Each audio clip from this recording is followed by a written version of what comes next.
I can tell you exactly what the Fed's going to do, and you can do this at home. So if listeners want to take notes, it's really easy. First of all, what is the problem the Fed's trying to solve? What is their solution? And then what are the exceptions to that so that we can have a complete predictive analytic model? The problem they're trying to solve is the following. We know from a long series of experiences, 30 or more business cycles since the end of World War II, that when the U.S. is in a recession, you have to cut interest rates 3 to 4% to get the U.S. out of a recession. You need 300 to 400 basis points of cuts to get the U.S. It's like a plane heading for the ground. How do you pull it out of a nosedive and get it back up in the sky? The answer is 300 basis points of cuts. How do you cut interest rates 300 basis points when you're only at 75 basis points? The answer is you can't. And forget about negative rates. The evidence is now pretty good that negative rates do not work. In other words, negative rates are not more of the same. When you go from, let's say, a half of 1%, then you go to a quarter, and then you go to 0, and then you keep going to negative 25, you didn't just ease by another 25 basis points. The evidence from Japan and Europe is that you're through the looking glass and you have very strange effects, really unintended consequences. I'll give you a couple examples. So the conventional theory is, well, the more I cut interest rates, the more stimulus I get. That's a joke, but that's what they think. But if I go negative, you're absolutely going to go out and spend the money. Because if you don't spend the money, I'm going to take it away. You sit there long enough, you'll have nothing left in your bank account because I'm going to take, with these negative interest rates, I'm going to take it away. So people will run out and spend. And the other thing is that, it's obviously, from the lending point of view, they'll borrow money, because the bank pays you to be a borrower. But here's what happens in the real world. This is the difference between academics and human beings. When people see negative interest rates, people have goals in mind. They have lifetime goals, right? They want kids' education, parents' health care, their own health care, retirement. If you start taking their money away with negative rates, guess what they do? They save more. They're like, hey, I got to put my kids through college. You're taking my money. Well, I better save more. And then what kind of signal is the central bank sending with negative interest rates? They're sending a deflationary signal. So people go, well, if you think it's going to be deflation, I'm not going to spend money. I'll wait till the price comes down. So you're trying to encourage lending and spending. And what you get is more savings and no spending, deferred spending. You get the exact opposite of what you want. So again, another egghead experiment gone awry. But the point being, so negative rates don't work. So zero bound really is zero. It really is a boundary. And, Bernanke has said this in his recent writings, and I think he's right about that. So back to the problem. How do you cut interest rates 300 basis points when you're at 75? Well, the answer is you can't. So you have to raise them to 300 basis points. So the problem the Fed is trying to solve is how do they get rates to 3.25% before the next recession? Now, I'm not saying the Fed sees a recession, and that's easy because the Fed never sees a recession. In 102 years, the Fed has never seen a recession, never forecast a recession. But they know their economic history. We are 8 years into an expansion. It feels punk. I mean, the growth is anemic, but labor force participation is low, productivity is dropping. There are a lot of bad things going on, but in fact, we are in the 8th year, actually coming up on soon be entering the 9th year of an expansion, which began in June 2009. Right. By the way, you have a hard time convincing most Americans that we're not still in a recession. Depressions are different than recessions. The technical definition of a recession is 2 consecutive quarters of declining GDP with rising unemployment, a couple other bells and whistles, little subjective factors, but that's basically it. So people, when you say depression, they're like, depression sounds worse than a recession. And if recession is 2 quarters of declining GDP, then a depression must be like 10 quarters of declining GDP because it's got to be worse. But that's not the definition. The definition of a depression, you can have growth in a depression, but it's below trend growth. In other words, if trend is 3.5, and you're actually banging out 1.5, 2, that gap between, let's say, 1.5 and 3.5% growth, that's depressed growth. It's an output gap. It compounds over time, and you never get it back. We are losing trillions of dollars of wealth. We are impoverishing future generations on a relative basis because of our inability to get back to trend growth. So the reason American people feel this and don't listen to the economists, and they're right, is because we're in a depression. So leaving that aside, the Fed at least understands the business cycle and the fact that the next recession, they say they don't die of old age, but they do die, and we're getting closer to the next one. So they are in a desperate race to get rates up to 3.5% before the next recession hits so they can cut them to get out of the recession. The question is, can you raise rates enough to cure the next recession without causing the recession you're preparing to cure? That's the dilemma. That's the finesse. My answer is no, they're not going to be able to do it, but they think they can. why are they in this box? Well, because Bernanke should have raised rates in 2010, 2011, in the early stages of the expansion, when the economy would have been much better able to bear it than it is now. Bernanke skipped a whole cycle. He skipped a whole rate increase cycle to pursue these wacky experiments and, QE and zero interest rate policy and all that. I spoke to Bernanke about this, and he used the word experiment. He said this was an experiment. Bernanke made his academic reputation by studying the Great Depression, in the wake of Friedman and Anna Schwartz and some others. But he was a great scholar of the Great Depression, and he got his chance to kind of try out his theories.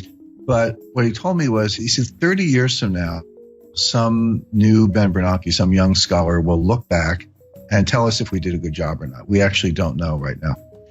See, the Great Depression was really two technical recessions, 29 to 33 and then 1937, 38. But from 33 to 37, we had an expansion, but the whole thing was a depression because we never got out of it. The stock market recovered the 1929 high in 1954. It was a long time to get back to even. But Bernanke's mantra was, doing something is better than doing nothing. I completely disagree. It's better to do nothing if you don't know what you're doing. And this is really the monetary equivalent of the Hippocratic Oath. Doctors say, first rule of being a doctor is first do no harm. Anyway, bottom line is, by pursuing QE and zero interest rate policy, Bernanke failed to raise rates during the early stages of a cyclical expansion, which he should have done. If he had, the economy would have been just fine, and we'd be able to cut them today, but he didn't. So Janet Yellen now has to make up for lost time. So that's the mission. But again, and this is what the market completely does not get, and the Wall Street economists don't get. Nobody gets this, because they see the Fed raising rates, and they've done the correlations and the regressions back to World War II, and they go, every time the Fed raises rates, the economy is getting stronger. So if the Fed's raising rates, the economy must be getting stronger, so bid up stock prices, et cetera. But that's like saying umbrellas cause rain. In other words, they've got the causality backwards. The Fed never leads the economy, ever. The Fed follows the economy. So a normal business cycle looks like this. So you get a little expansion going, and unemployment starts to go down, and industrial capacity utilization starts to go up, and inflation starts to go up, and the Fed's watching, and then it keeps going. They go, it's getting a little hot. We better raise rates. And they raise rates, but of course they started too late. The expansion keeps going. Inflation keeps going up. Unemployment keeps going down. Then the economy starts to cool down. Unemployment goes up, and then prices go down, and capacity utilization drops, and we get into recession. Like, we better cut. And then they cut, and then you hit the bottom, and then you come out of it again. So think of that as like a nice, pretty sine wave, right? That's a business expansion, business contraction over and over, 30 or so times since the end of World War II, with the Fed always following the economy, never leading the economy. So all the big brains on Wall Street, they've got all this data, and they say, well, every time the Fed raises rates, the economy is getting stronger. That has absolutely been true for like 30 times since the end of World War II. It is not true today. The reason it's not true today is because Bernanke skipped a cycle, and they're playing catch up. For the first time since 1937, the Fed is tightening into weakness. That's a key thing to bear in mind. The Fed is tightening into weakness. They are not leading the economy to strength. They are not responding to strength, even though Wall Street thinks they are. And there's a great danger that they're actually going to cause the recession they're preparing to cure, as I mentioned. The Fed will raise rates 25 basis points 4 times a year from now until the middle of 2019, until they get them to 3.25%. So like clockwork, every March, June, September, December, for 2017, 2018, into 2019, look for a Fed rate hike until they get to 3.25%, at which point they'll be able to say, all right, now we're 3.25. If we have a recession tomorrow, we can cut them back down to 0 again and get out of it. That'll be mission accomplished. Now, this is why I was sitting there in December like, yep, they're going to raise them in March. And right now, I'll tell your listeners they're going to raise them in June. There's your Fed response function. There's your baseline scenario. What are the exceptions to Fed rate hike? Under what conditions will they not raise rates?